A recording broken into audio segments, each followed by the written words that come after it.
Okay guys, today I want to talk to you a little bit about a very important vertical jumping exercise that is extremely important for increasing your plyometric ability, and that is going to be depth jumps. First of all, it's important to understand that depth jumps is different from drop jumps or shock drops, as well as box jumps. See, a depth jump is when you jump off a box at a certain height, absorb the energy into the ground, and then jump as high as you can upwards. That is a depth jump. Now a drop jump or shock drop is when you jump off a box and just absorb the energy without the successive jumping into the air. And a box jump is simply when you jump from the ground up into the air.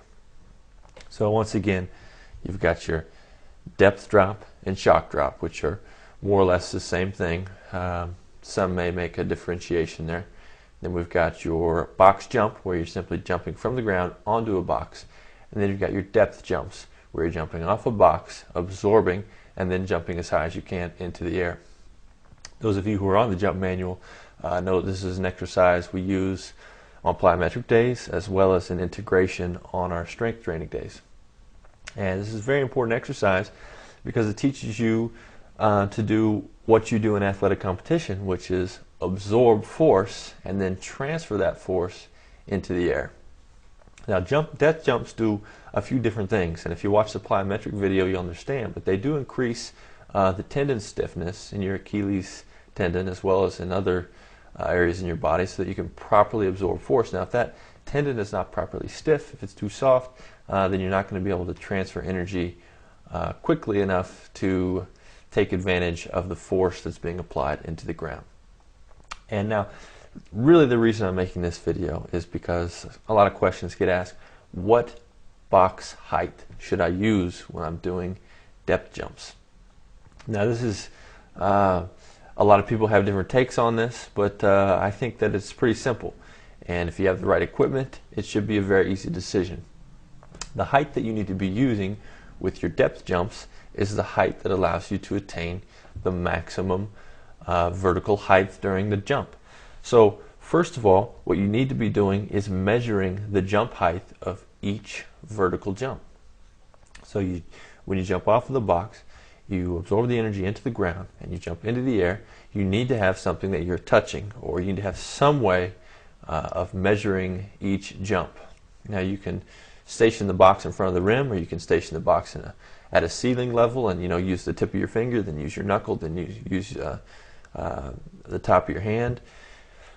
Some way you need to have of measuring the jumps, and that is because you are trying to jump and train yourself to jump higher. As we talk about in all of our videos, you're not training yourself to jump to increase your vertical jump endurance or your ability to jump at a certain height over a sustained period of time. You want to be able to increase the jump height, your maximum ability to jump high on one repetition. So what you need to make sure you're doing is that you're jumping as high as you possibly can. That way you can be absolutely certain that each jump is actually furthering your ability to jump higher, and you're not just grinding out mindless repetitions. I say that all the time, and people still don't get it. Some of you guys I know this, Jacob, I know this, but some people still don't get that.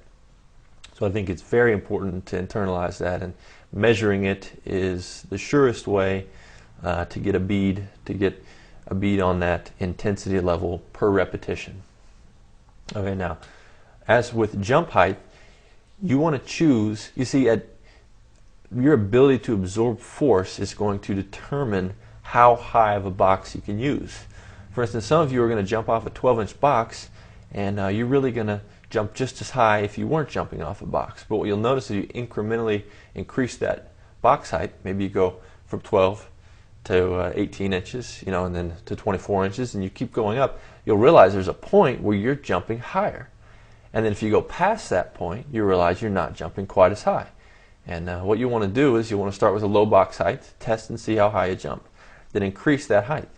And once you reach a height that you're jumping higher, make sure and test it a few different times, 3 to 5 times, to make sure that you're really jumping higher at this box height. Then each time you do that exercise, you're going to want to retest, warm yourself into that higher box height, and make sure that that is the box height that is getting you to jump at your maximum intensity.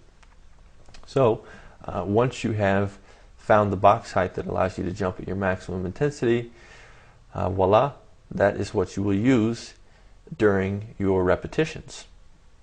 Now, the reason you want to retest that often is because your ability to absorb and transfer force is going to improve over time. So what you're going to want to do is retest that next week, start at a lower box height, and you may notice that you can now handle a larger box. So that's what you want to do. Now I just want to, that was the main point of this video, is to let you know that you need to choose the box height that maximizes your ability to absorb and transfer force, and that will change, and you need to adapt to that. That is the reason I'm making this video. Now let me rant a little bit. So this is not going to be the point of this video, and I'll probably make a more succinct video based on the comments, but consider this fact. Based on the height of the box you're using, you're going to jump higher into the air. So what that tells you is that based on the force you absorb, you will actually jump higher if you can absorb that perfect amount of force. Now consider that when you're doing your vertical jump approach. When you're approaching the rim and you want to dunk, or you want to block a shot, you need to work on your approach at also providing that type of force absorption before the jump. If you run into your vertical jump very slowly, you're not going to provide enough of that eccentric energy in order to transfer it into the air during the vertical jump. So what you need to realize is during those box jumps, that is the optimal amount of eccentric energy that needs to go into the counter movement to jump higher. So when you're doing your regular jump approaches, what you need to think about is, how can I get that same amount of force, that way I can jump higher? A lot of times it's going to mean running a little faster when you do your vertical jumps, and it's also going to mean jumping into the jump a little higher. It may mean slowing down or jumping a little lower. What you need to do is find that happy medium where you're not running so fast into it that you're not able to handle the force absorption and transfer the energy.